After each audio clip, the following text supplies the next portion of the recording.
100% USAP, l'émission de l'Indep qui suit l'équipe des Sankéors de Perpignan qui évolue en top 14. 100% USAP, il reste 3 journées de championnat pour se maintenir dans l'élite. On commence samedi à 16h30 au stade Marcel Michelin pour affronter l'ASM.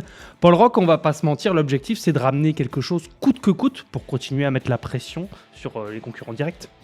Pour continuer à croire à une 12e place, c'est presque une obligation, en tout cas pour garder son destin en main. Sinon, comme le week-end dernier, même les week-ends précédents, il faudra regarder ce qui se passe un peu partout. Mais oui, pour croire à un maintien, il faut aller chercher au moins une petite chose à l'extérieur. Il en reste plus que 2, Clermont ce samedi et La Rochelle dans 2 semaines. Donc oui, il faut ramener quelque chose. Un point peut-être, ça peut servir. De toute façon, comme tout est serré, ça peut être quelque chose. Il faut gagner, c'est une obligation. Les joueurs en conférence de presse en ont parlé qu'il faut des points. Voilà, faut pas réfléchir extérieur-domicile. Mais cette saison, c'était très compliqué pour l'USAP à l'extérieur. Là, elle va aller chez un concurrent qui joue le top 6, qui aime jouer au ballon, qui est quand même assez forte à domicile. Donc ça va être une toute autre opposition que les précédents matchs contre le Stade Français, Montpellier ou le Racing. Ça va beaucoup plus jouer. La défense catalane sera beaucoup plus mise à l'épreuve. Mais bon, qui sait, avec un retour des forces vives, l'USAP peut se ranger derrière un peu d'espoir.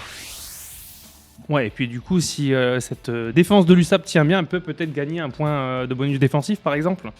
Elle peut. Ça, je pense que les points de l'USAP et l'issue de ce match vont être déterminés par la défense catalane. Or, ces derniers temps, elle répond plutôt bien. Elle n'a pas encaissé beaucoup de points ces derniers matchs. Elle a su défendre proche de sa ligne contre le Stade Français notamment. Mais ça va beaucoup moins se jouer devant. C'était beaucoup des matchs avec de l'affrontement ces derniers week-ends. Là, ça va venir d'un peu plus loin, il y aura un peu plus de vitesse et un peu plus de joueurs sur les lignes arrière.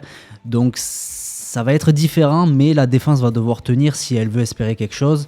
Si elle craque trop tôt, encore une fois, elle partira trop loin. Ça sera toujours les mêmes schémas que ces derniers temps à l'extérieur.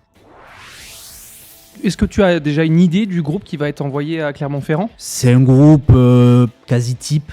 De toute façon, parce que comme c'est que des blocs de 2 matchs, il faut enchaîner, il n'y a plus la place pour du turnover. Et comme on a dit, il y a besoin de points, donc il faut aller les chercher à un moment donné. Là, ce samedi, il y a quand même des retours notables. Celui de Lucas Dubois sur l'aile, qui s'est blessé justement en début de saison. C'était contre Lyon. Là, il refait son retour en tant que titulaire en 14. Donc ça aussi, ça peut amener beaucoup d'énergie, comme le retour de Pozzolo Tulagi en tant que titulaire cette fois-ci, avec le numéro 5 dans le dos. Yakou Van Tonder aussi enchaîne. Voilà, ça fait partie des retours dont on parlait qui peuvent apporter une dynamique, qui peuvent faire pencher la balance du bon côté, en tout cas du côté catalan. Et oui, sinon c'est un groupe type, quasiment. Kieran Brooks manque à l'appel, qui était sorti sur commotion, un peu touché à la tête contre le Stade Français. Bruce Deveau aussi va manquer à l'appel, il s'est blessé le week-end dernier.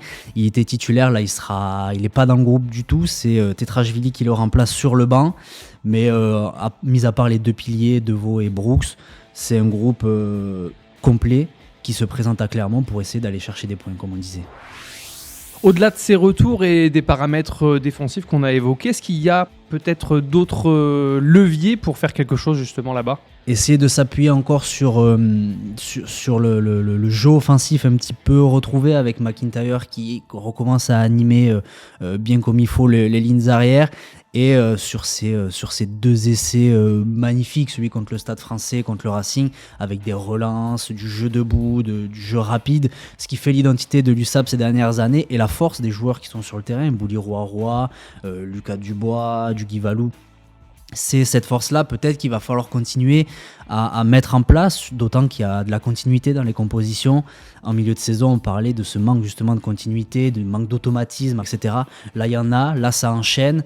Donc, c'est peut-être aussi un motif d'espoir pour essayer de voir encore plus de jeux. Contre le Stade Français, on n'a pas vu beaucoup de jeux. Là, peut-être qu'à l'extérieur, avec un peu moins de pression, face à une équipe qui aime faire du jeu aussi et de la continuité, c'est peut-être le match pour un peu se débrider. Ça a tout l'air d'être le bon moment, Paul Roch. Ça peut être le bon moment, d'autant qu'après, à l'extérieur, ça sera La Rochelle. Peut-être un step encore au-dessus, ça sera encore plus difficile. Et comme on disait, en fonction des résultats sur les autres pelouses, un bon résultat ou juste des points ramenés, ben, ça peut faire la petite différence pour soit faire mal aux têtes adverses, soit se donner encore plus d'air parce qu'il en faut.